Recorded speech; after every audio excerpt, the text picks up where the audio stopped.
raté, on a été confronté par un problème logistique. C'est vrai. Je suis très content de vous recevoir aujourd'hui. On va parler avec vous de l'actualité de la République démocratique du Congo, la sortie du nouveau gouvernement, ça fait presque 3 mois, et aussi les relations internationales de la République démocratique du Congo et les défis en matière de sécurité et défense. Mais avant cela, j'aimerais que vous puissiez vous présenter et je vous donne la parole. Alors merci déjà de ton invitation. C'est vrai que la dernière fois on a tourné, mais bon après il y a eu de problèmes logistiques. Alors Serge, bon mon nom c'est Serge Tchiani. Je suis membre de l'UDPS et puis je suis membre d'une structure au sein de l'UDPS qu'on appelle Force Grise.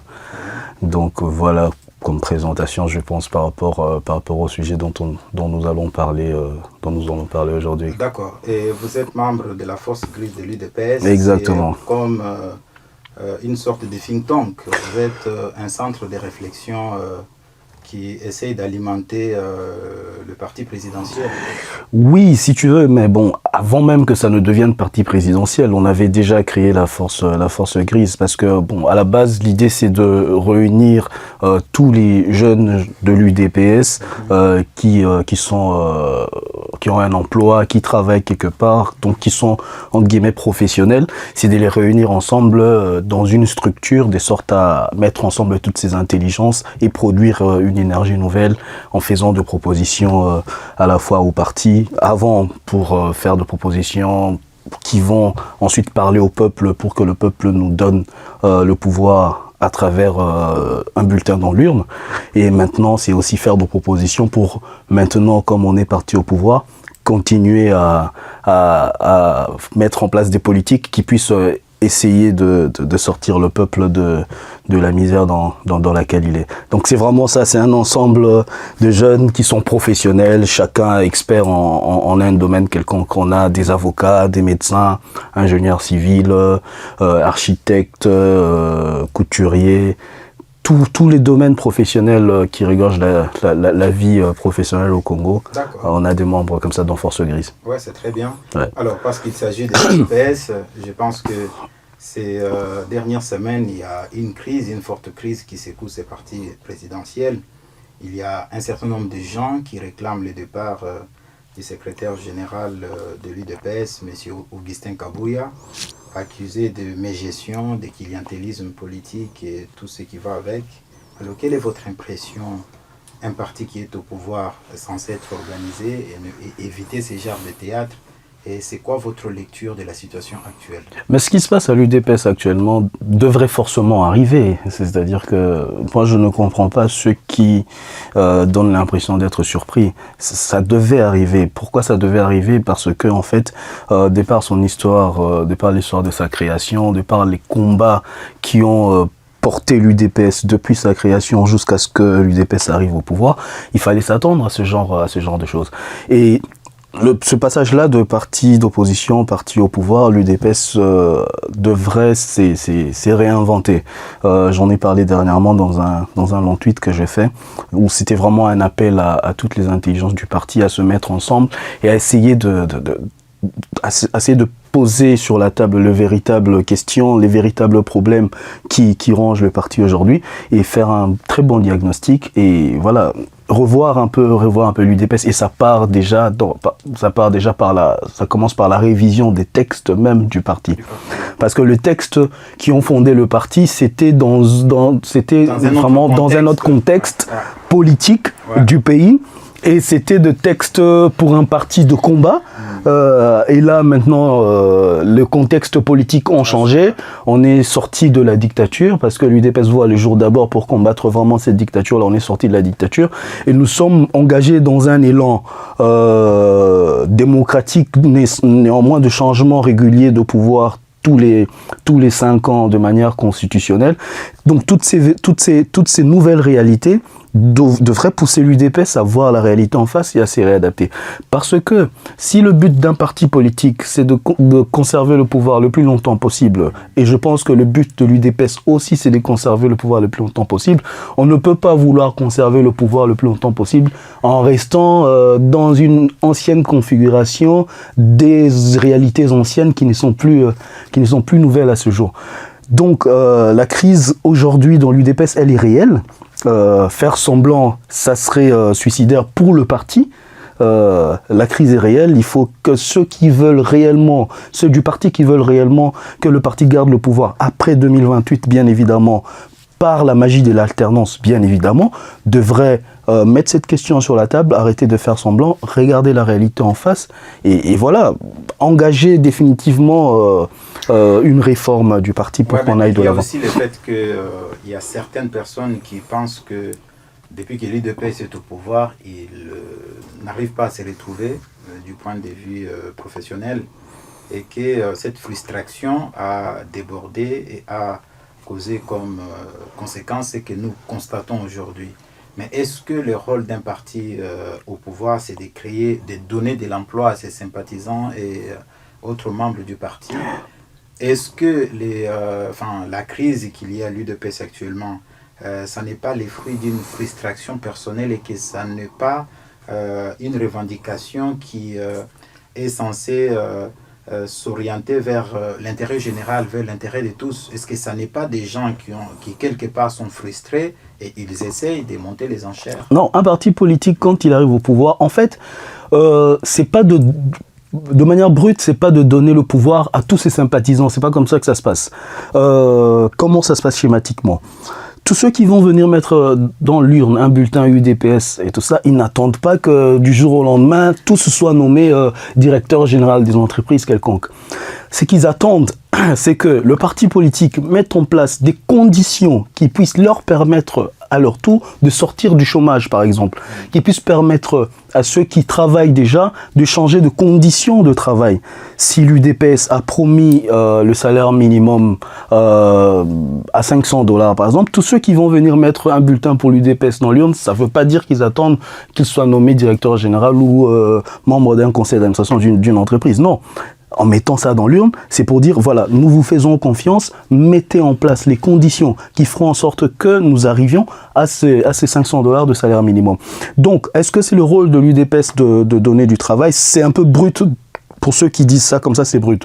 Moi, dans mon entendement de la chose, c'est de dire que le parti politique, en arrivant au pouvoir, a l'obligation de mettre en place les conditions, puisque quand on vient au pouvoir, justement, c'est pour essayer de répondre aux besoins de la population. Ouais. Donc, est-ce qu'il se trouve des militants de l'UDPS qui sont des chômeurs? Oui, ils s'en trouvent. Est-ce qu'ils ont raison d'en vouloir au parti et à ceux qui dirigent le parti en disant que nous sommes toujours des chômeurs? Oui, ils ont raison. Parce que le parti a des députés. Les députés, leur travail, c'est de faire de lois et on change la vie des gens également en faisant des lois aussi. Est-ce que les députés de l'UDPS ont à ce jour proposé une loi qui va dans le sens de favoriser l'emploi, de favoriser le social, de favoriser l'émergence de nos entrepreneurs et tout ça? Les gens répondront à cette question-là. Donc, ils ont raison de dire qu'ils n'ont pas d'emploi. C'est brut de dire que le parti devrait leur donner de l'emploi, c'est mal dit. Mais quand on arrive au pouvoir, on a l'obligation de mettre en place des conditions qui feront en sorte que les gens sortent du chômage. C'est pas en leur donnant directement de l'emploi par des nominations, non. C'est en mettant en place des conditions.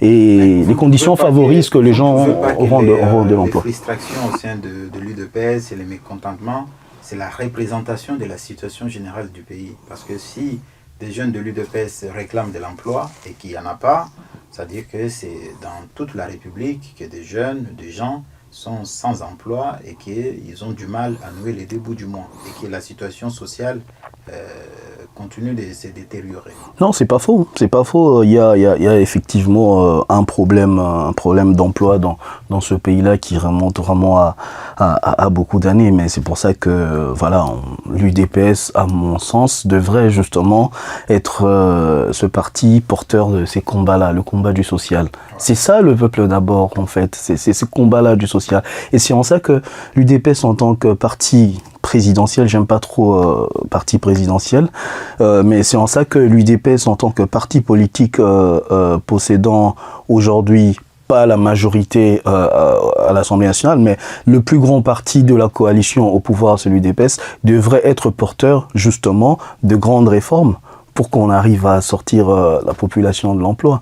C'est-à-dire cette machine politique que devrait être l'UDPS aujourd'hui, malheureusement, ne l'est pas. Et quand on le dit, ça ne veut pas dire qu'on est contre X ou Y. Ça veut juste dire qu'on aime beaucoup notre parti. Et depuis longtemps, ce parti politique-là a été porteur des aspirations de notre peuple. Ne l'oublions jamais. Et aujourd'hui, le peuple, on ne devrait pas renvoyer aux gens parce que ceux qui font un président de la République dans les urnes, ce n'est jamais que le militant des partis politiques, aucunement au monde. Parce que quand on comptabilise les militants d'un parti politique, ensuite on comptabilise le voix que le président a dans les urnes, on voit que c'est largement au-dessus de ce que les partis politiques ont voilà, comme militants. Donc, il ne faut pas qu'on en arrive à donner l'impression que nous avons trahi tout ce que les gens ont pu avoir comme espoir en l'UDPS. Parce que les gens attendaient beaucoup de l'UDPS, ils continuent d'attendre beaucoup de l'UDPS. Comme je l'ai dit la dernière fois, c'est pas encore trop tard. Il faut qu'on se réveille, il faudrait que les gens sortent de ce confort-là des gloires du passé, de dire que voilà, nous avons fait ceci, nous avons été dans la lutte, nous avons été dans la rue, nous avons... Ok, d'accord, ça c'est bien, mais c'était le passé. Oui. Maintenant, on attend de nous des solutions aux problèmes du peuple. Donc que nous ne soyons pas aveuglés par le gloire du passé, mais que nous soyons fortement engagés dans les succès du présent et du futur. C'est le grand défi de l'UDPS. Très bien. Alors, M. Serge, Monsieur Serge Tiani, excusez-moi, on va normalement aborder l'actualité. Oui. Vous êtes très critique sur vos différentes plateformes sociales. Récemment, il y a eu une déclaration à Luanda dans le cadre du processus de la médiation piloté par le président angolais. Et ces processus impliquent le Rwanda, la République démocratique du Congo et les mouvements terroristes du M23. Cette déclaration a créé un boule de choc sur les réseaux sociaux. Alors, ma question est de savoir comment jugez-vous la déclaration récente émise dans le cadre de ces processus de Luanda, et je ne sais pas comment vous estimez notre diplomatie dans cette affaire, dans la gestion de cette problématique. Est-ce que vous pensez que notre appareil diplomatique ou la chef de la diplomatie congolaise a négligé des points essentiels, notamment l'absence d'engagement du Rwanda à cesser son soutien au groupe terroriste du M23? Et quels seraient, selon vous, les moyens pour la diplomatie de la République démocratique du Congo de renforcer sa position et de mieux aborder ces enjeux lors des prochaines négociations? Ouais, bon, il y a clairement une absence de lisibilité à ce jour de la politique gouvernementale en ce qui concerne ces processus des négociations Luanda-Nairobi. J'ai lu comme tout le monde le communiqué qui sanctionnait la rencontre de notre ministre des Affaires étrangères et le ministre des Affaires étrangères du Rwanda. Ouais. J'ai lu ça et comme la plupart de Congolais, j'étais à la fois choqué et étonné. Tu vois, ces deux sentiments qui étaient un peu comme ça, que j'avais. Choqué, pourquoi? Parce que déjà étonné, je ne comprenais pas pourquoi la ministre des Affaires étrangères signait un communiqué qui était en totale contradiction avec le narratif congolais dans ces conflits, qui est réel, qui est vrai. qui est de dire que c'est le Rwanda qui nous agresse en utilisant ces supplétifs du M23. C'est vrai, puisque ça a été prouvé par les experts des Nations Unies, ça a été prouvé par tous les autres experts, notamment les États-Unis et tout ça. Son soutien. Ça, c'est prouvé. Et l'ultime preuve, c'est que on est en train de discuter avec le Rwanda et pas avec le M23 ou l'autre clown de AFC. Tu vois. Et donc, qu'on arrive à signer un communiqué qui, nulle part dans ce communiqué, on indexe le Rwanda comme agresseur direct ou comme agresseur indirect en soutenant les M23, peu importe le soutien matériel, le soutien financier, le soutien en homme de main. Nulle part dans ce communiqué-là, on ne précise cela, on ne cite cela dans ce communiqué sanctionnant cette discussion. Et donc, pour ceux qui n'étaient pas dans cette discussion-là, c'est légitime maintenant de se poser des questions, mais finalement, ils ont parlé de quoi ? La seule réponse à cette question-là, ils ont parlé de quoi ? Parce que c'est les communiqués qui sanctionnent cette question, qui sanctionnent cette rencontre. Le communiqué, il dit quoi ? Il parle de FDLR. Cette question de FDLR, finalement, c'est un fonds de commerce de Kagame, ouais. Et ça dure depuis très longtemps. Ouais. Et malheureusement, on va à Luanda, la ministre des Affaires étrangères va à Luanda pour confirmer ces fonds de commerce de Kagame. Qu'est-ce que la partie congolaise a réellement gagné en retour de cette rencontre de Luanda ? Moi, je suis désolé, je n'ai rien vu de tel. Donc, la politique étrangère de la ministre des Affaires étrangères sur ce coup-là est illisible pour moi. Je n'arrive pas à comprendre c'est quoi qu'elle a voulu faire en signant ces communiqués-là qui, à mon sens, ne profitent pas à la République.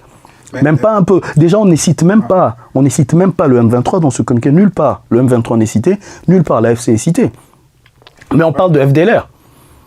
Et on parle de la RDC, c'est pas une question d'actualité, on parle de la RDC qui devrait mettre en place les trucs de je sais pas, cantonnement ou désarmement de RDC a non.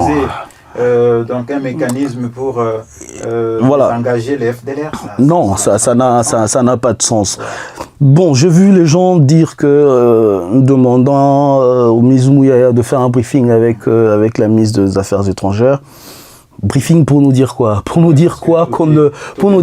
Tout est dans le communiqué. Là, tu vois un peu. Une preuve d'incompétence ou de manque du sérieux dans le déroulement de notre diplomatie. Comment on peut juger ? Parce que quand nous allons à une négociation, il y a des points à discussion. Oui. Notre préoccupation, c'est le M23. Et ce M23 est soutenu par les Rwandais. Les Rwandais prétextent cette histoire de FDLR qui n'a pas de sens. Exactement. Comme un mot sans tête, ça n'a pas de sens. Alors, nous allons là-bas, nous négocions, nous signons un communiqué où on ne mentionne nulle part le M23. Est-ce que là, c'est déjà une acceptation que le M23, c'est un mouvement congolais, congolo-congolais, si on peut le dire, ou c'est juste une erreur stratégique de la part de la ministre des Affaires étrangères? À ce stade, je ne parlerai pas d'incompétence. À ce stade, j'ai dit bien à ce stade, moi je parlerai plutôt... j'emploierai erreur stratégique comme tu l'as dit, incompétence pas encore, je lui donne encore un petit bénéfice de doute. Mais tout ça revient un peu à ce que j'ai toujours dit. En fait, je suis désolé, les gens penseront que je suis un peu dur ou que, bon, pour ceux qui aiment dire n'importe quoi, ils diront que je suis jaloux et tout ça. C'est pas une question de jalousie. C'est-à-dire que quand nous, on fait campagne, quand l'UDPS fait campagne pour demander les voix de Congolais, c'est en ayant un schéma clair, à la fois pour ce qui est de la guerre dans l'Est, pour ce qui est de questions de l'éducation, pour ce qui est des questions de l'économie, de l'emploi. Il y a un schéma clair déjà, et c'est par rapport à ça qu'on va demander les voix de Congolais.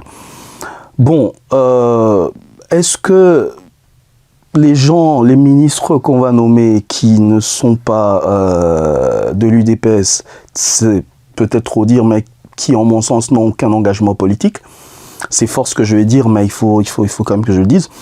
Lorsqu'on va nommer des ministres qui n'ont aucun engagement politique, que moi j'appelle les assistants techniques, l'appréciation d'une question aussi cruciale, lorsqu'on a un engagement politique et lorsqu'on est assistant technique, c'est pas la même chose. C'est pas du tout la même chose. C'est-à-dire qu'un assistant technique. C'est quoi la différence entre assistant si tu veux, mais si tu veux, un assistant technique n'a pas une élection à gagner dans 5 ans. Un assistant technique n'est pas tenu directement par le bilan de ses actions pour aller demander au peuple une quelconque voix dans 5 ans. C'est-à-dire qu'un assistant technique construit son CV, parce que bon, demain, facilement, un assistant technique va se retrouver dans les organisations internationales, c'est plus facile. Alors que un acteur politique, je vais dire un membre de l'UDPS, est tenu aujourd'hui par le bilan du président Tshisekedi. Aujourd'hui, Platini, si tu vas postuler en 2028 comme candidat député national quelque part, ça serait légitime que les gens te posent la question. Mais oui, mais en matière d'éducation, qu'est-ce que vous avez fait?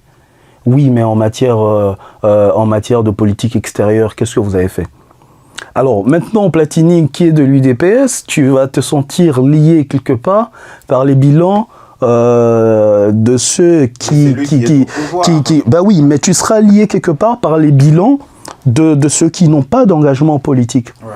Donc, moi, je pense que l'exécution de son action en politique est différente qu'on a un engagement politique ou qu'on ne l'a pas.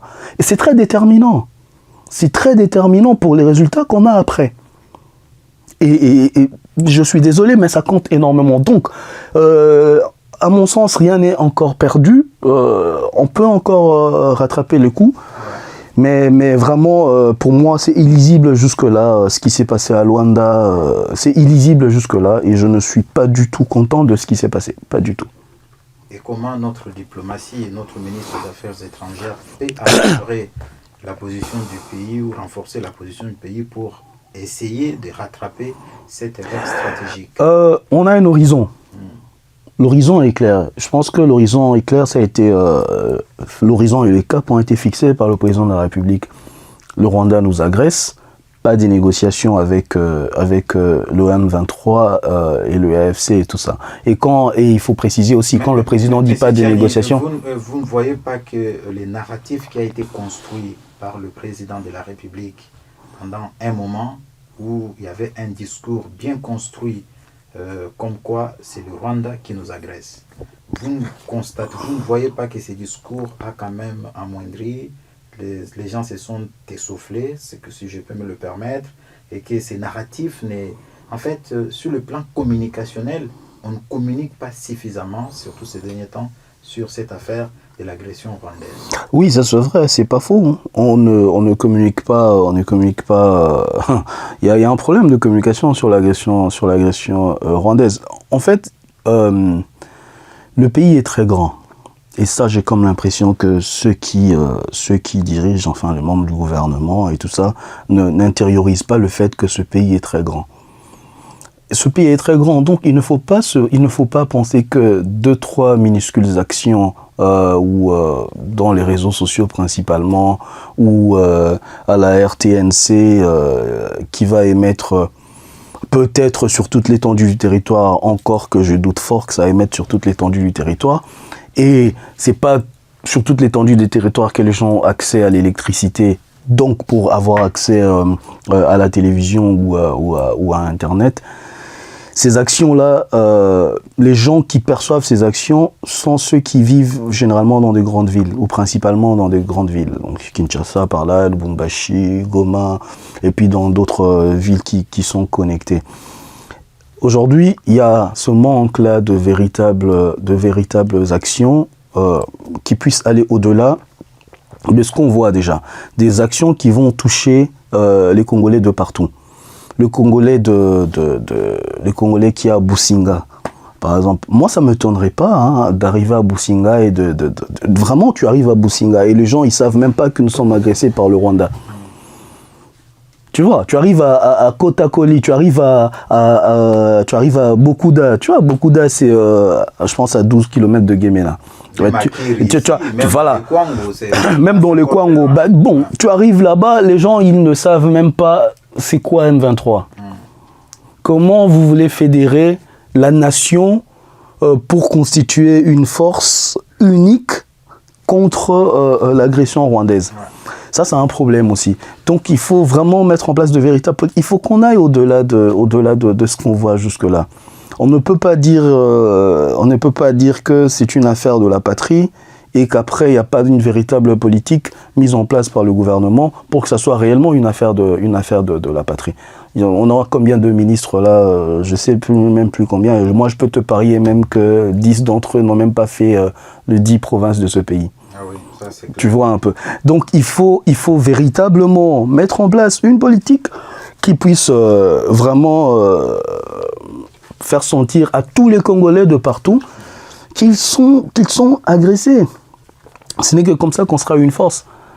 C'est pas une question de vœu ou d'attendre un miracle et que dans la nuit, Jésus va parler à tous les Congolais et comme on a parlé à Marie dans son rêve et voilà, et après tout le monde sera au courant. Monsieur pas du tout. C'est quoi, parce qu'on parle de ces chapitres de l'agression rwandaise, c'est quoi votre perception des relations internationales de la République démocratique du Congo aujourd'hui, que ce soit sur le plan régional ou encore global, international?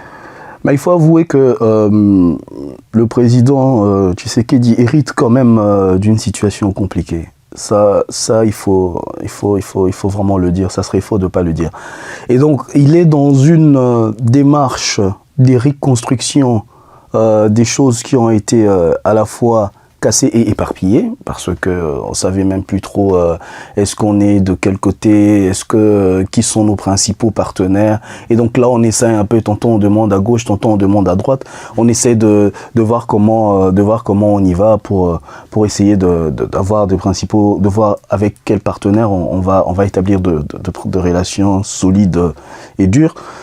Mais moi, je dis toujours, il faut renverser la table. C'est-à-dire que le président Tshisekedi, à un moment, il doit juste faire volte-face et clairement choisir le partenaire avec qui cheminer. Il faut clairement choisir un partenaire avec qui cheminer et pour ça, il faut faire volte-face, il faut renverser la table et dire que, bon, ok, d'accord, il y en a assez de caprices de X ou de Y. Nous, on chemine avec tel partenaire parce que ce partenaire-là nous donne les assurances d'un accompagnement solide, efficace. Je n'aime pas cette histoire de prix carré parce que je pense que nous-mêmes, nous devons arrêter d'abord de penser que nous sommes le prix carré de qui que ce soit. Et ensuite, les autres aussi devraient arrêter de penser que nous sommes précarés de qui que ce soit. Moi, je pense qu'entre nations, c'est une question de coopération, de relation, et entre nations et États souverains. Nous avons le droit, ça dépend de qui est au pouvoir au Congo, par rapport aux négociations, par rapport aux discussions, nous avons le droit de choisir, soit la Chine, soit la Russie, soit les États-Unis, d'avoir de relations privilégiées avec tel ou tel autre pays, tu vois. Ça peut être l'Afrique du Sud, ça peut être un pays d'Afrique aussi, ça peut être, voilà. Mais tout dépendra de ce que nos dirigeants considèrent comme pays qui pourrait nous apporter une plus-value par rapport aux idées ou par rapport à notre programme de gouvernement, par rapport à ce que ça peut faire avancer la société congolaise. Donc c'est ça en fait. Donc précaré, je ne pense pas. Je ne veux pas. Est-ce que vous pensez que c'est faisable dans les contextes de la République démocratique du Congo aujourd'hui là, parce que nous avions des politiciens, que ce soit dans l'opposition ou au pouvoir, qui pensent qu'au-delà d'eux, il y a un autre décideur. Il y a ces narratifs-là qui tendent à dire souvent que nous attendons quelque chose de décideur. Et ces décideurs-là, ce sont des pays occidentaux. Il faudrait qu'on les... Oui, mais c'est une mentalité... Vous pensez que cette génération au pouvoir est à même d'inverser la courbe? Non, mais c'est une mentalité qui a été installée depuis très longtemps dans les têtes de gens, et qui pensent que de par eux-mêmes, ils ne peuvent pas prendre des décisions et que les décisions les plus ultimes devraient être prises par ce qu'ils appellent les décideurs, bien évidemment. Et c'est des choses que la génération d'aujourd'hui doit absolument casser. Mais après, ça ne veut pas dire non plus que le peuple ou les nations devraient vivre en autarcie. Ça n'existe pas. Le monde est tellement globalisé et mondialisé. L'autarcie, je ne vois aucune nation qui peut vivre en autarcie. Les nations devraient vivre en collaboration et c'est à nous d'imposer le respect. Ça peut paraître théorique, mais c'est faisable. Parce que de toutes les façons, l'action devrait être pensée. Il faut penser l'action avant d'agir. Généralement, dans nos pays, ce qu'on fait, c'est qu'on agit avant même de penser. Donc, du coup, agir avant de penser, ça fait du mimétisme. On va essayer de copier une action qui s'est passée là-bas sans avoir pensé l'action au préalable et on arrive, on passe à l'action et on est bloqué. Pourquoi? Parce qu'on n'a pas pensé. L'implication de la pensée d'une action, ça veut dire quoi? Ça veut dire qu'on prend en compte nos réalités propres intérieures, parce que c'est très très très important. Une formule économique pour sortir un pays de la pauvreté qui a marché à Singapour ou au Sénégal ne va pas forcément marcher au Congo, parce que c'est pas les mêmes peuples, parce que c'est pas la même terre, parce que c'est pas la même densité, parce que c'est pas la même démographie. Toutes ces choses-là, voilà, c'est des ingrédients qui vont faire en sorte qu'on construise une pensée unique et particulière et propre à nous, de sorte à passer à l'action. C'est très important. Et donc, moi, vraiment, ce que je fais, c'est vraiment, c'est aussi, quelque part, un appel à la pensée. C'est de dire que, voilà, ceux qui s'engagent en politique devraient être de penseurs, devraient penser la République. C'est pour ça qu'on s'engage en politique. En fait, l'engagement politique a été très longtemps galvaudé. Et c'est comme ça qu'il y a un truc que j'entends souvent. Tu as souvent aussi entendu ça, on nous a souvent dit ça d'ailleurs pour nous qui sommes engagés. Il y en a qui disent que oui, on a besoin des technocrates. Mais qui vous a dit qu'un technocrate ne peut pas être engagé en politique? Tu vois ce genre d'absurdité qu'on entend souvent. Mais qui vous dit qu'un technocrate ne peut pas être engagé en politique? Regarde, Strauss-Kahn, c'est un technocrate. Strauss-Kahn, on l'a connu au Parti Socialiste. Tu vois, Christine Lagarde, technocrate. En fait, donc, on a comme ça de choses qu'on a reçues. Tu sais pourquoi? Je reviens encore une fois de plus, les assistants techniques. On a tellement été biberonnés aux assistants techniques quand on sort des indépendances. Tu vois, à l'époque avant, on les appelait de conseillers techniques. On a tellement été biberonnés aux conseillers techniques au point où on a une faible estime de nous-mêmes, au point où les intelligents de nos pays pensent qu'ils n'ont pas leur place en politique, alors que les nations se construisent en politique. Parce que, en fait, la politique, si tu veux, c'est le moyen. Tu vois? C'est-à-dire que nous, quand on est dans Force Grise, par exemple, on a notre façon de penser la République. Mais comment on met en place notre façon de penser la République? C'est en arrivant en politique, c'est en ayant les moyens, justement, de nos pensées. Les moyens de nos pensées qui deviendront des actions, et ensuite on va agir. Alors, nous refusons d'être des assistants techniques. Ouais. Tu sais pourquoi? Parce que nous voulons être responsables de nos actions. Nous voulons que dans la rue, le jeune homme qui n'a pas mangé arrive à nous dire que vous êtes au pouvoir, moi je n'ai pas mangé. Et nous, on veut se sentir responsable de cela. C'est pour ça qu'on ne veut pas être assistant technique. Donc que les intelligents s'engagent au lieu de penser qu'on viendra leur chercher comme ça un peu parce qu'ils sont exceptionnels, parce qu'ils sont intelligents. Et moi je te dis... Hein, excuse-moi, je vais un peu beaucoup là, mais je te laisse parler après. Moi, je te dis, j'ai toujours pensé que si, entre autres, on n'arrive pas aussi à avancer, c'est parce qu'on a aussi souvent mis au pouvoir de gens qui ne se sentent pas responsables de quoi que ce soit. Alors, vraiment, moi, je pense. Il faudrait que les gens s'y sentent responsables de leurs actions et qu'ils savent que là, j'ai fait une bêtise. Doit imposer ces sens de responsabilité. Ben voilà pourquoi l'UDPS doit être un parti fort. Oui, mais parce que quand vous êtes président de la République, vous nommez des gens. Et que, je donne un exemple. Hein, je pense que j'ai été personnellement un peu, je peux dire, je ne dirais pas choqué, de voir le président de la République participer à un séminaire organisé par Madame la Première ministre. Et le président a mis un discours allant jusqu'à exhorter les membres du gouvernement à répondre aux défis du pays et aussi aux attentes de la population. Moi, à sa place, je n'ai pas demandé quoi que ce soit. Non, mais tu sais pourquoi. Mais effectivement. Je vous ai nommé, j'attends de... Non, mais Platini, tu n'as même pas besoin de le dire en fait. C'est parce que le gouvernement est constitué des assistants techniques. Lorsque tu appartiens à un gouvernement qui est là parce qu'il a gagné des élections et donc tu es politique et donc tu es redevable du peuple, j'ai également suivi le discours de la première ministre qui disait au ministre, on veut pas que vous ayez un comportement ostentatoire. Non mais moi, est-ce qu'on a besoin de dire ça à quelqu'un qui est nommé ministre de la République d'un pays pauvre comme le nôtre, qui vit encore d'aide, hein? Nous recevons ce qu'on appelle aide au développement. Je rappelle, hein, nous recevons ça de beaucoup de gens. Nous recevons de la Banque mondiale, de l'Union européenne, de l'USAID, donc les États-Unis d'Amérique. On reçoit même du riz du Japon. Mais Tchani, tu vois. Comment remédier ces paradoxes? Parce qu'en même temps, nous recevons de l'aide de ce pays-là, de ces organisations. Ces aides sont peut-être équivalentes à 300 millions, 200 millions de dollars, 50 millions parfois. Et qu'il y a ceux qui volent plus que... Ceux qui détournent des millions de l'État et ces gens sont laissés paisiblement, ils circulent dans le pays, ils vivent tranquillos. Mais comment on peut justifier un tel paradoxe? Non, la justice ne devrait pas avoir la même rôle. C'est pour ça que moi, j'ai quand même de l'espoir avec ce que fait Constant Mutamba maintenant. Ouais. Je ne vais pas être rapidement dans les louanges.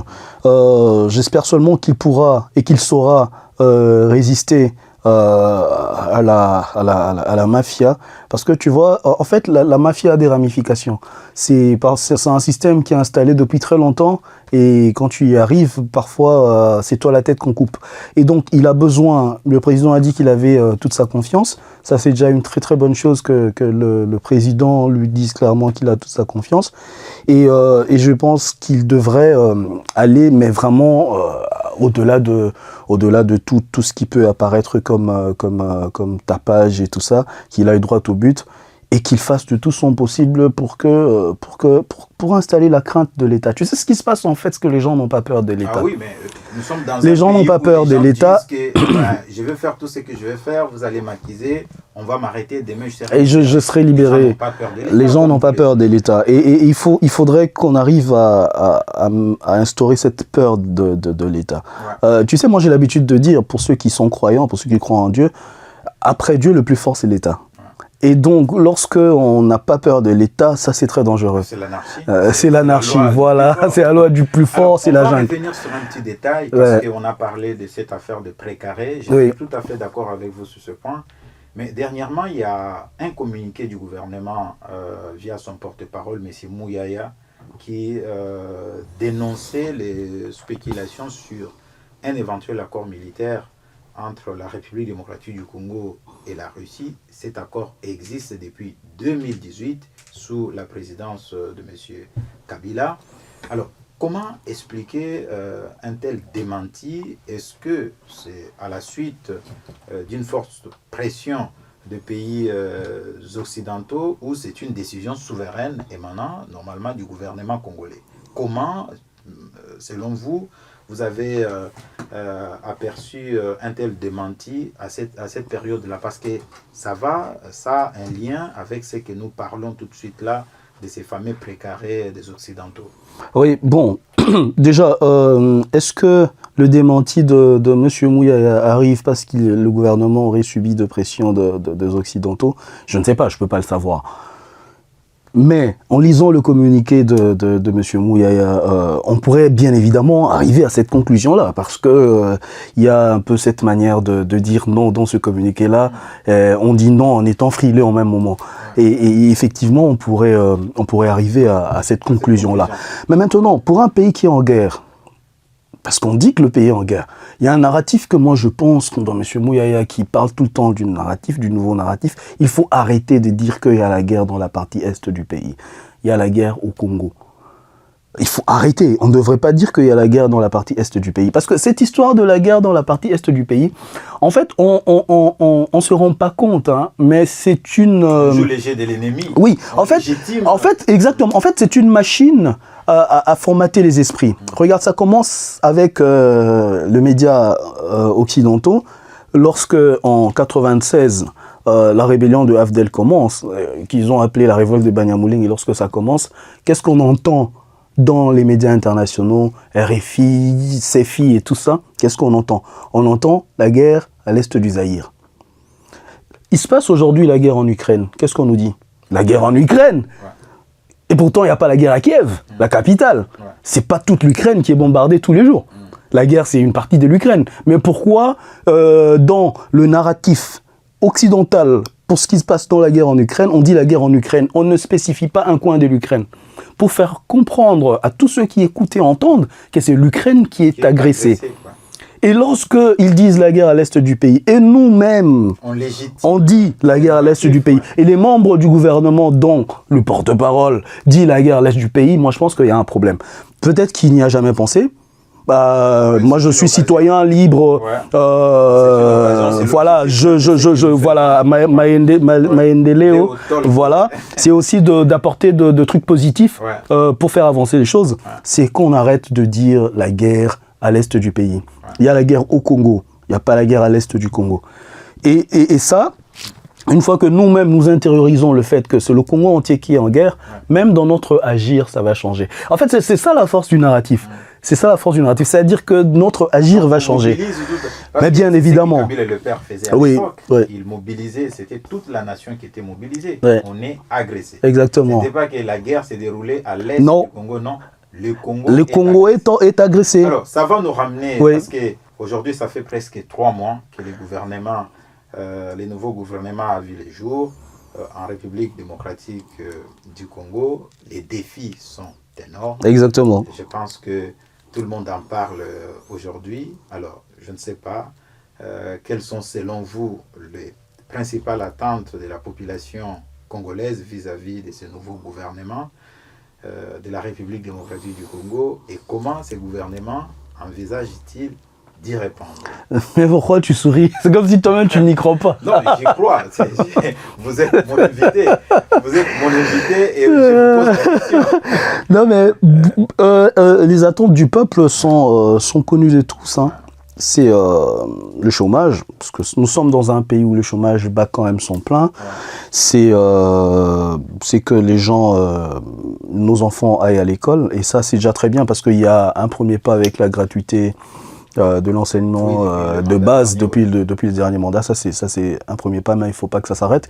Il faudrait aussi qu'on investisse maintenant dans la qualité de l'enseignement, parce que ça quand même, oui, la qualité de l'enseignement dans notre pays a commencé à redescendre vraiment plus bas que terre depuis plus de 10 ans maintenant. Il faudrait qu'on continue dans ça. Il y a les défis de la santé, parce qu'on est quand même dans un pays où on continue de mourir d'une petite fièvre, d'une petite malaria. C'est un très gros défi de la santé. Et le plus grand défi aussi, à mon sens, c'est le défi de la paix. Parce qu'il faut vraiment mettre tout en œuvre pour que ce pays-là soit définitivement en paix et qu'on se débarrasse définitivement de la guerre en RDC. Parce qu'on ne va pas dire la guerre dans l'Est de la RDC, de la guerre en RDC. À mon sens, c'est un très très grand défi. Maintenant, comment on répond à tous ces défis-là? Je reviens maintenant mes doutes, hein, parce que tu m'as demandé si j'y crois ou pas. Moi, je pense qu'avec les assistants techniques, on n'arrivera pas à grand-chose. On n'arrivera pas à grand-chose. Tu sais pourquoi? Parce qu'en 2028, il y aura une élection. Les politiques sont élus sur base de ce qu'ils ont accompli lorsqu'ils ont été au pouvoir ou sur base de ce qu'ils promettent d'accomplir lorsqu'ils n'ont pas été au pouvoir. Donc, lorsqu'ils ont été au pouvoir, ils vont dire, voilà, nous, on a accompli X, Y chose, et voilà, l'objectif, c'est d'aller encore un peu plus loin, de faire mieux que ce qu'on a fait, et donc, voilà pourquoi on vient solliciter encore un mandat. Et les assistants techniques, bon, ils estiment qu'ils sont, des gens... Je vais vous poser une question très précise. Pensez-vous que ces membres du gouvernement, du nouveau gouvernement, sont suffisamment compétents pour répondre à ces défis? Je vais te surprendre. Je vais te surprendre. Moi, je ne vois pas les choses de cette façon-là.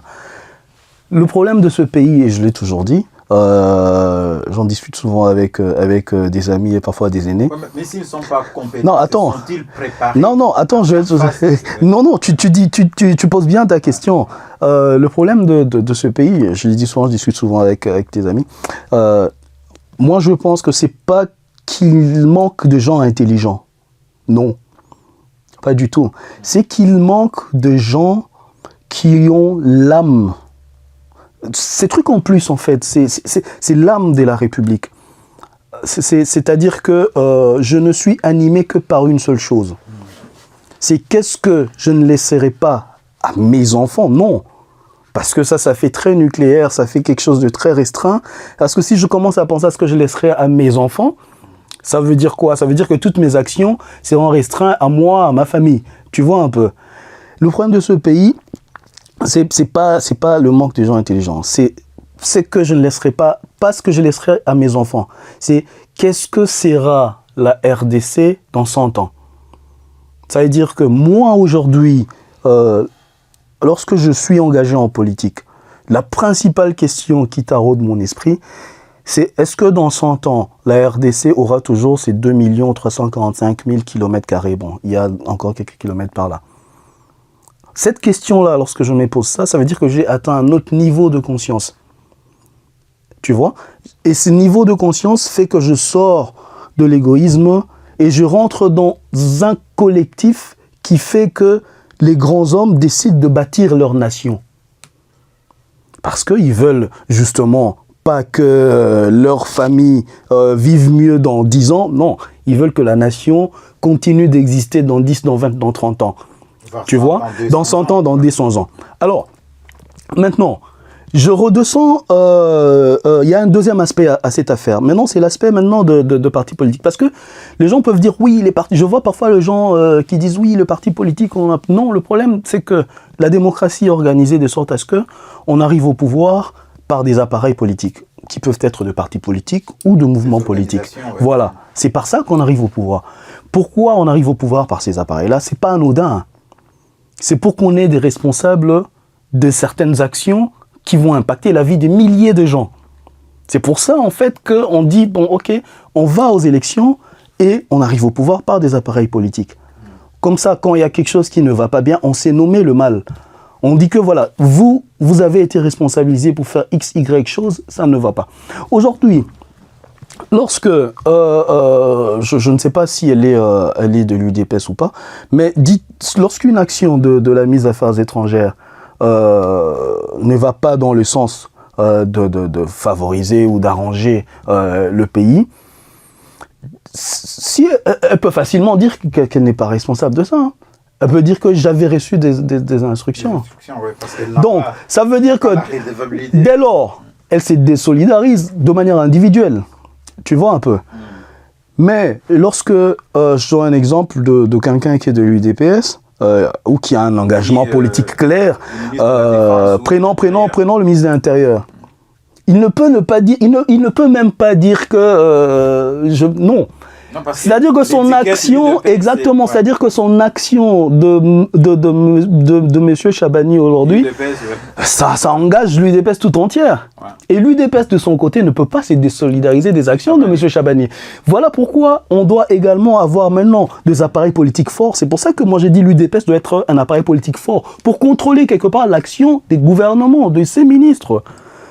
Je suis désolé, mais est-ce que depuis que l'UDPS est au pouvoir, toi, tu as déjà eu vent au-delà de matinées politiques, hein, mais est-ce que tu as déjà eu vent de réunions qui ont été convoquées pour dire que voilà, on convoque une réunion pour avoir un collège politique où on va essayer le parti va essayer de donner vraiment son avis sur une question XY.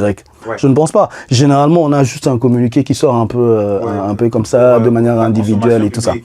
Alors, tu vois. Comment évaluez-vous nos ministères de sécurité, affaires étrangères, défense? Parce qu'on oublie ça, la justice aussi. Bien sûr. C'est un ministère de sécurité, des finances aussi, parce qu'il s'agit de finances publiques. Comment évaluez-vous ces ministères et les animateurs qui les animent? Bon, après... Évaluer, c'est dans la globalité. Hein. Ouais, c'est ça. Parce que j'ai toujours... c'est un point de vue personnel. Oui. Quand je me rends au ministère des Affaires étrangères, j'ai comme l'impression qu'il n'y a rien de sécurisé. Donc, j'ai comme l'impression que c'est une boutique de vente de papiers officiels. Alors, comment vous évaluez ces ministères, ces 4 ministères, et les animateurs qui les animent aujourd'hui? Parce que dans la pyramide de nos besoins, les défis sécuritaires sont... Non, énormes. C'est comme ça que je disais que le plus grand défi pour le gouvernement, pour moi, c'est le défi de la paix. Ouais. J'ai appelé ça le défi de la paix. Nous sommes un très grand pays. La symbolique, ça joue un rôle à la fois dans ce qu'on va mettre dans l'imaginaire d'abord de son peuple et même des gens de l'extérieur. Aujourd'hui, quand tu vas voir ce qui représente le ministère de la Défense aux États-Unis, c'est le Pentagone. C'est un bâtiment qui est hyper imposant. Il est imposant. Alors, tu vas aujourd'hui, regarde ce qui représente aujourd'hui le ministère de la Défense pour notre pays, encore que c'est un bâtiment qui a été construit grâce à l'aide extérieure. Ça, c'est terrible. Tu vois. Donc, et c'est là que notre pays est très grand. Nous devons avoir des rêves très grands à la hauteur de notre pays. C'est là que je te parle de pensée-action. Si on n'a jamais pensé un Congo très grand, on n'aura jamais des actions à la hauteur de la pensée d'un Congo très grand. Il est important. Pensez-vous qu'il y a des leviers de grandeur aujourd'hui? Non, mais qu'est-ce que tu appelles levier de grandeur? C'est-à-dire, on a par exemple la géographie avec nous, on a l'armée, on a les ressources stratégiques. Ouais. Pensez-vous que le Congo, la République démocratique du Congo, a des leviers de puissance ou des grandeurs pour prévaloir cet aspect-là des choses? Non, mais bien sûr, regarde, comme tu as dit, on a la géographie, on a un très grand pays, on a la démographie, on est nombreux, on est un grand peuple. Le Congo est un pays qui n'est pas suffisamment peuplé, hein, c'est un pays sous-peuplé, parce que quand tu regardes par rapport à la grandeur du pays, par rapport au mètre carré de comment il est habité, nous sommes quand même un pays qui n'est pas très peuplé. Et donc maintenant, nous devons avoir cette volonté-là. Nietzsche, il a parlé de volonté de puissance, mais ça doit vraiment être une volonté de puissance. C'est-à-dire qu'on veut un grand pays, on veut une armée forte, la plus forte de l'Afrique. Comment on y arrive? On arrive par exemple à dire que nous sommes un pays de plus de 100 millions d'habitants. Au bas mot, on doit avoir 1 million de militaires. Et tu vois, on doit avoir 1 million de militaires. Pensez. Mais non, l'action, c'est de dire, ok, 1 million de militaires, ça fait 1 million de gens en plus qu'il faut payer, et tout ça, comment on paye, comment on fait tout ça. Au moment où on a des gens qui détournent l'argent, mais exactement. Mais en fait, c'est pour ça que je te dis que la construction d'une nation, c'est une connexion de plusieurs choses. Tu vois, c'est une synergie, c'est une connexion de plusieurs choses qui font qu'on va construire une grande nation. Ouais. C'est-à-dire que du côté de la justice, on a conscience de ces rêves de grandeur-là, qu'est-ce qu'on fait? Tu voles ne serait-ce que $100, on te met au gnouf. C'est ça en fait le truc. Et on est tellement habitué à entendre « Ah ouais, on a volé 200 millions, ah ouais, on a volé 5 millions ». Et limite, ça fait rire les gens, mais non, ça ne devrait pas. Parfait. Dans un pays où les enfants meurent de faim, tu sais qu'il y a la malnutrition dans ce pays-là. Et ça tue plus que la guerre. Exactement, exactement. Après, il faut préciser, hein, quand on dit que ça tue plus que la guerre, ça ne veut pas dire qu'on minimise. Hein, donc voilà. Donc, mais dans un pays où les gens vivent, les gens meurent de faim, on ne peut pas concevoir que des individus volent de l'argent public. Non, c'est impensable. Tu vois? Impensable. Je pense que tous les moyens... Il faut des sanctions, il faut des sanctions exemplaires. Exactement. Tu ne peux pas construire une grande nation lorsque la corruption est encore un fait banalisé. Non, pas du tout. Ça ne peut pas avancer. Monsieur Serge, on court derrière les temps. J'ai 3 petites questions. Pourquoi on court toujours derrière les temps? On ne peut pas marcher derrière le temps. On aimerait bien marcher derrière les temps. Alors, je vais vous poser 3 petites questions vers la fin. Ouais. Alors, c'est quoi votre définition d'un bon citoyen, d'un bon dirigeant? Et c'est quoi l'essence de notre existence sur Terre, de votre existence en tant que Serge Tiani en République démocratique du Congo? Oh, ouais, c'est une très bonne question. Pour moi, un bon citoyen, c'est celui qui a conscience qu'il a des obligations, il a des devoirs, qu'il doit aimer sa patrie, le protéger, et s'il le faut, donner sa vie pour sa patrie. Parce que, en fait, ça veut dire que lorsque tu donnes ta vie pour la patrie, tu donnes ta vie pour les autres. Tu vois, et c'est le sens de l'unité nationale.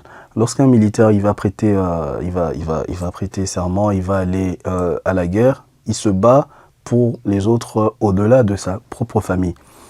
Et pour moi, c'est ça aussi le sens de l'engagement d'un bon citoyen. Un bon dirigeant, c'est celui qui ne pense pas à lui, c'est celui qui s'engage pour les autres d'abord, c'est celui qui a un rêve de grandeur pour son pays et pour son peuple. C'est ça un très bon dirigeant. Et à tous les niveaux, hein, c'est-à-dire que ça part du président de la République jusqu'au bourgmestre, au chef du quartier, parce que l'organisation justement administrative de l'État aussi favorise l'émergence des États forts. Parce que bon, voilà, un bon dirigeant, c'est ça aussi. C'est pas le sens de... Surtout de Serge Tchiani en République démocratique du Congo. Ah oui, c'est vrai. C'est vrai que moi, je suis dans une démarche spirituelle assez particulière depuis un moment. Et l'essence de mon existence, c'est ça d'ailleurs qui a déterminé l'essence de mon engagement. Je pense que je vis pour que, après ma vie sur Terre, où je serai, je puisse voir le fruit de mon combat pour le Congo. C'est de dire que, voilà, je vis aujourd'hui, où je serai, ça serait peut-être après 80 ans, je vais vivre le plus longtemps possible sur Terre quand même. Merci beaucoup. Ce sera de voir que finalement, je me suis battu pour que dans ce pays, on ait un système de transport régulier, normal, à la hauteur de ce pays-là. Je me suis battu pour que dans ce pays, on sente quelque chose dans nos tripes lorsqu'on chante l'hymne national. Tu vois ? Je me suis battu pour que dans ce pays-là, on soit fier de dire que je suis congolais, tu viens d'où? Je suis congolais, je viens de la RDC. Et moi, je pense que le sens de mon existence, en fait, c'est vraiment celui-là. Je m'en fous d'être riche, ça m'intéresse pas. Je vais te dire, mais vraiment, la richesse ne m'intéresse pas, je m'en fous. Parce que je pense que ce qui ronge également la classe politique aujourd'hui, c'est parce que les gens arrivent en politique pour devenir riches. Les gens arrivent une fois qu'ils arrivent, c'est parce que bon, ils veulent rapidement envoyer leurs enfants faire des études à l'étranger et tout ça. Pourquoi? Parce qu'ils ne se soucient même pas de construire sur place un système d'excellence. C'est ça le drame en fait, tu vois. Ouais. Et donc je pense que je vis pour cela. Et je souhaite, je le demande vraiment, et je souhaite que la Providence m'accorde encore à vivre pour cela le plus longtemps possible et que je réalise vraiment cette mission-là. C'est le sens de mon engagement et c'est pour ça que je suis engagé en politique. Merci beaucoup Serge Tchiani. Je vous remercie de votre passage sur nos antennes. Merci beaucoup. Et je vous souhaite de très bonnes vacances à Paris. Bon, c'est pas vraiment des vacances, ouais. C'est pour des contacts. Hein. Ouais. C'est pour des contacts parce que bon, moi je crois beaucoup en l'universalisme. Ouais. Je pense que lorsque les êtres humains se considèrent comme êtres humains d'abord avant de considérer qu'ils sont blancs, rouges, jaunes, noirs, ouais. Ça fait qu'on a un monde en paix. Ça peut être utopique, mais c'est mon souhait d'avoir un monde en paix. D'accord, merci beaucoup. Nous vous souhaitons de très bonnes chances pour votre vie, pour votre parcours professionnel, même politique. Oui. Et j'espère qu'on va se revoir bientôt à Kinshasa. Bien sûr. Et j'espère aussi des bonnes choses pour notre pays, la République démocratique du Congo. Et à très bientôt sur Maendeleo Talk. Merci à toi aussi, bye bye. Ouais.